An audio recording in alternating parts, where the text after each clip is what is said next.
Is James Cameron trying to tell us anything? Aside from the fact that he has an unprecedented budget to showcase some breakthrough technology. I mean, his films unquestionably have themes. For example, nuclear disaster haunts his early work, and his later work could be interpreted as metaphors for other ways the world could end, or meditations on the relationship between humanity, nature, and technology. But that's just what they're about in the abstract. I'm more interested in how they convey meaning frame to frame. I think you can trace a visual language or conceptual framework across Cameron's films. For me, they're defined by 5 key elements, the first of which I'll cover in this video. And with that, please, let me explain. Here are your warnings, some general context, and when you're ready, let's do it.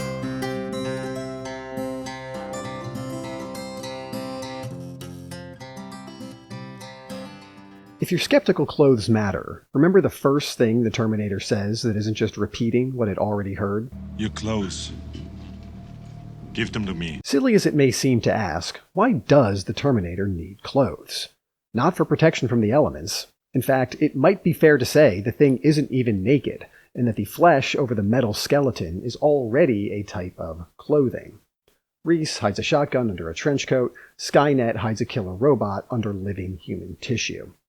But it's not just a killer robot, it's an infiltration unit, a spy of sorts, if not an especially discreet one. If you can't pass for human, you're not much good to us. In order to infiltrate, or blend in until the objective is achievable, it's got to be mindful of its environment and conform with some social standards, one of which is wearing clothes in public. In other words, if Sarah Connor lived in a nudist colony, the Terminator could skip this step. Point being, clothes are contingent on context. They have a social function, here specifically, but also in general.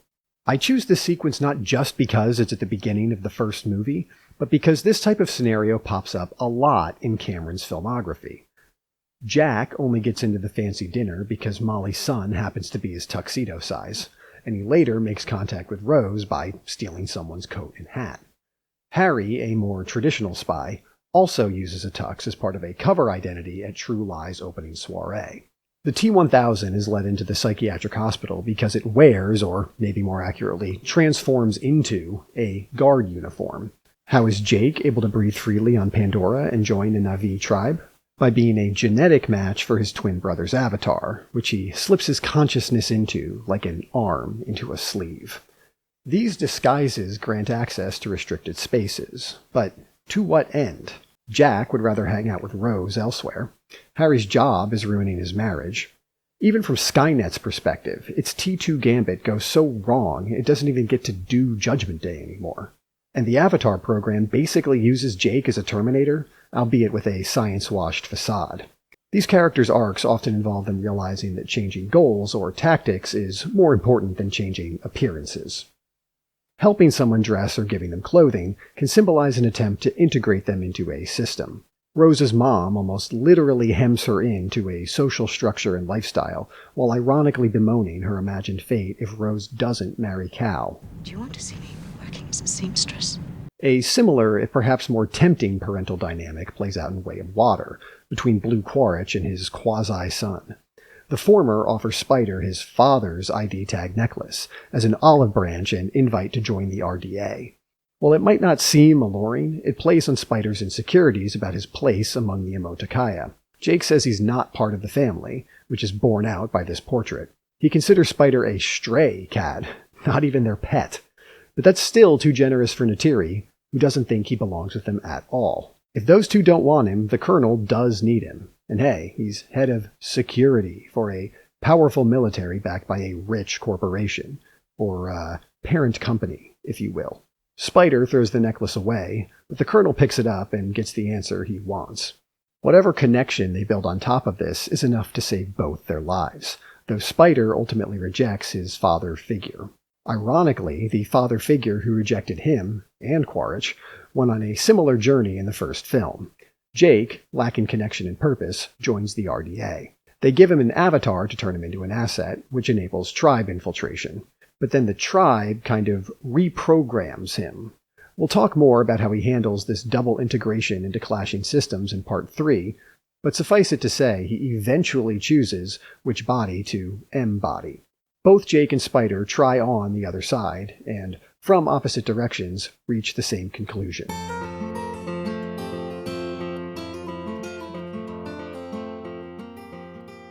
For all their technological spectacle, Cameron's films are grounded in the body. As such, clothing is often removed at important or truthful moments. This is not blowing my skirt up, gentlemen. A pivotal one for Helen's self-discovery is when she tears off the frillier details of this attempt at femme fatalité. Then she strips away even that. Arguably the most significant event in T1 is the conception of John, a nude scene, which progresses from grabbing fabric to grabbing hands to collapsing into each other. Bud and Coffee both have ripped shirts during their fight, as does Quaritch when facing Neytiri and Jake. After that battle, she sees her mate's human body for the first time. Harry's top is slit open both when conflict first breaks out and while escaping with Helen, who takes her shoes off. Rose returns heart to ocean in only a nightgown. Jake first uses his avatar in only a hospital gown. In both cases, their bare feet are highlighted. Yet even these fluttering fabrics are more coverage than the Na'vi get. They clearly wear much less clothing than even avatars. The lack of clothes means they have more direct, physical contact with their environment all the time. Maybe this helps inform their spiritual and socio-philosophical connection with nature. There's one unexpected exception to this on the human side. Quaritch. While he dresses in the typical fatigues, there are interesting details in his visual self-presentation.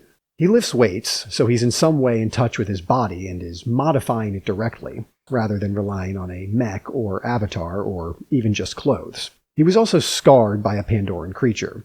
A procedure can erase the mark, but he keeps it as a reminder of what actually happened. Finally, he chooses to expose himself to the unbreathable air 3 times.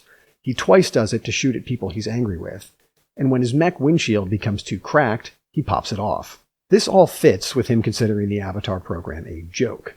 It's ironic he says this while climbing into a mech, but at least the mech's purpose isn't ambiguous. The film doesn't sympathize with his vile worldview, but he, unlike Grace and Jake, isn't deluding himself about the destructive and extractive character of their enterprise. You can't say he goes mask off because the mask was never really on.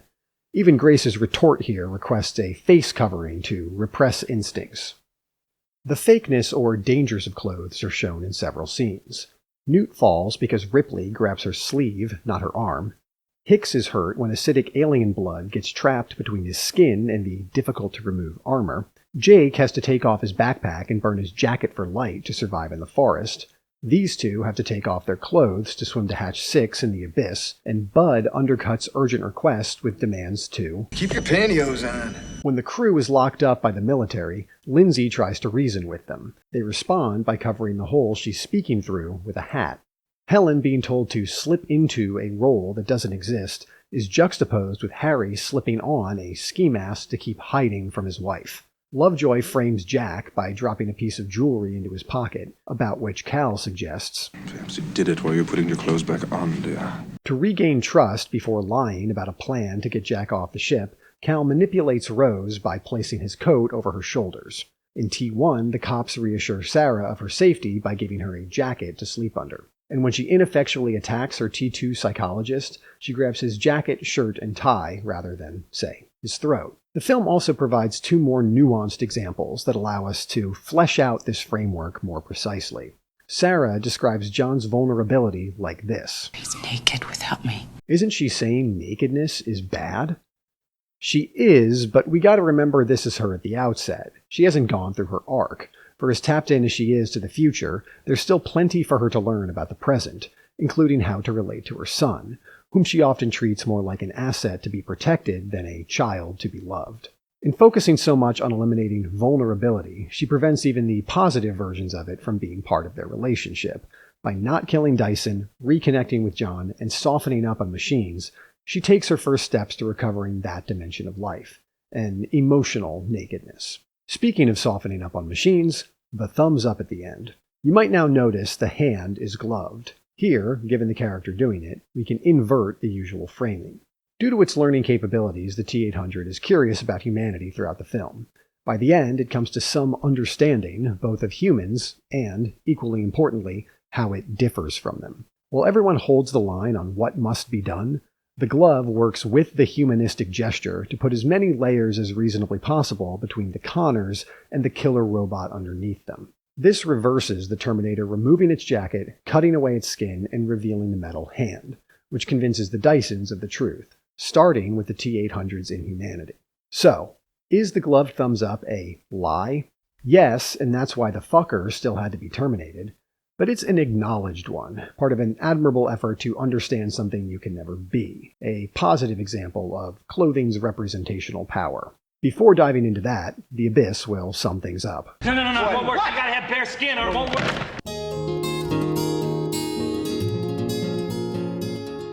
And since we're here, just out of curiosity, would anyone like to threaten an iguana in a thematically resonant way? I'm gonna make a belt out of you. Thank you. Returning to our opening sequence, I don't think most people would argue with me saying the Terminator confronts some punks. But what makes them punks? We don't know anything about the music they listen to or their views of the establishment or DIY culture. It is, of course, the outfits. In theory, they tell us something about how these people see themselves and or want to be seen by others, perhaps as confrontational or nonconformist. Clothes can be an external manifestation of some internal spirit, a concept amusingly reinforced by the Terminator getting ones with metal spikes poking through them. What then do we make of, say, Grace's Navy-sized Stanford tank top? I assume she wants to show she's well-educated, maybe that she values prestige and objective knowledge. But it also has implications she likely didn't intend. How many decades has it been since she graduated? She lives on another planet's moon with other conscious beings. She's able to transfer her consciousness into not only another body, but that of another species. And yet, she still had to have a piece of clothing specially made to reference her resume. I understand those very things could confuse your sense of self enough that you need an anchor, but did she have to choose something so emblematic of Earth's power structures being reproduced here? No wonder all this exciting science and innovative technology leads to such familiar outcomes. Well, here I am. Doing science. Bud's feelings about his wedding band sure seem to mirror his feelings about his wife. Fishing it from the toilet not only stains his arm, but saves his life.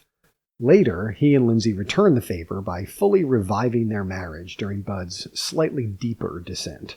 I guess the ring, unlike, say, the heart of the ocean, represented actual feelings between them. Even in the face of a nuclear explosion, clothes matter. T2's Judgment Day dream sequence introduces Sarah combat boots first. She sees herself on the other side of a fence. This suggests she's not just scared of failing to save humanity. She's processing something about herself. Other Sarah wears their waitress uniform from T1. That didn't seem like the nicest place to work, so the outfit isn't an obvious choice for an otherwise cheesily idyllic scene. But in a dream, logic bows to meaning, which here is more symbolic and relational. There's a clear contrast between the spare, dark getup she's got on now and the frilly pink dress, one she happened to be in upon learning of Sarah Connor's death. You're dead, honey. Job aside, that life, destroyed by knowledge of the event playing out in the dream, must have been comparatively carefree. Yeah, a kid sticking ice cream in your apron is annoying, but probably not as annoying as an assassin sticking a blade in your elevator. Perhaps this fashion-informed reminder of how different she used to be helped her realize change is still possible, especially since both versions of her were just vaporized. Though, even before Sarah learned about Judgment Day, she was asking the important questions. This isn't real leather, is it? Finally, another point on the ID necklace. Note that before I didn't say dog tag, despite that clearly being the point of reference. The reason is that they're usually paired or can be snapped in half. At first, I thought it might be ironic. They shot the scene in front of a mirror, so I doubt they overlooked the parallels to Quaritch's dual identity.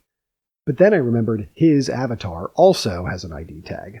I'd be very curious to know who exactly it identifies him as. The Colonel tells Spider I do have his memories. But without them, would he just be, like, a fully grown baby? Or in a coma? The video message scene only muddies the waters more. It starts simple. You're Colonel Miles Quaritch. That might seem definitive, but the rest of the scene reveals Quaritch doesn't understand the process at all. In fact, he immediately defers to Parker Selfridge, who contradicts Quaritch, saying, remind him, meaning the Avatar, how this works. Instead, Selfridge does, undermining the division by telling the avatar that the device is your memories and personality. Next, pointing at human Quaritch, he says you're growing in a lab, even though he means the avatar. What is the point of this video? The reassurance of being told by yourself that your pseudo-resurrection is normal? Does that work if it's ambiguous whether you even are yourself? As Selfridge leaves, Quaritch evocatively wonders, Am I doing this or are you doing it? Hurry it up. perhaps the tag is less important than the necklace, which functions more like a collar. The perfect metallic accessory for internalizing the outlook of a company that's copyrighted your consciousness. When he wakes up, he's calmed down by his former co-workers introducing themselves by their names. But they all just call him Colonel, as if he's less a being and more a position on an org chart. If Quaritch is Evil Jake, then this is humanity's horrifying rendition of every Na'vi being born twice. Instead of two births being unified by one life, one death is fragmented across two tokens of post-mortem identification. I was thinking about the phrase naked body, and how it implies that the body is not naked by default. Sidestepping semantics, I know this is because most of the human bodies we encounter are clothed. But that's still the point. Other life on this planet would presumably be more likely to note a clothed body.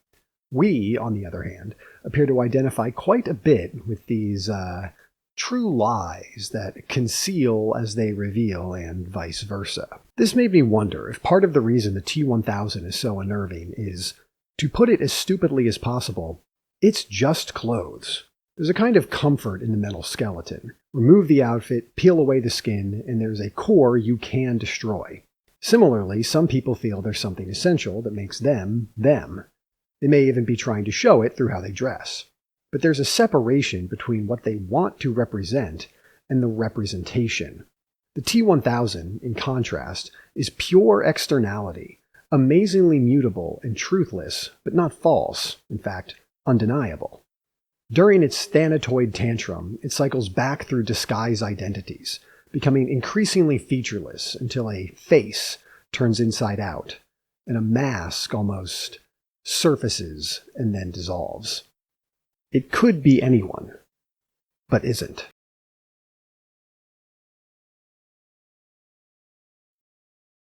What do you think, James? Did we thoroughly cover clothes? This was a full chicken. But look at this. Look at how neatly they've picked every morsel of flesh off that skeleton. Look at that. Absolutely perfect. I mean, that's nice work.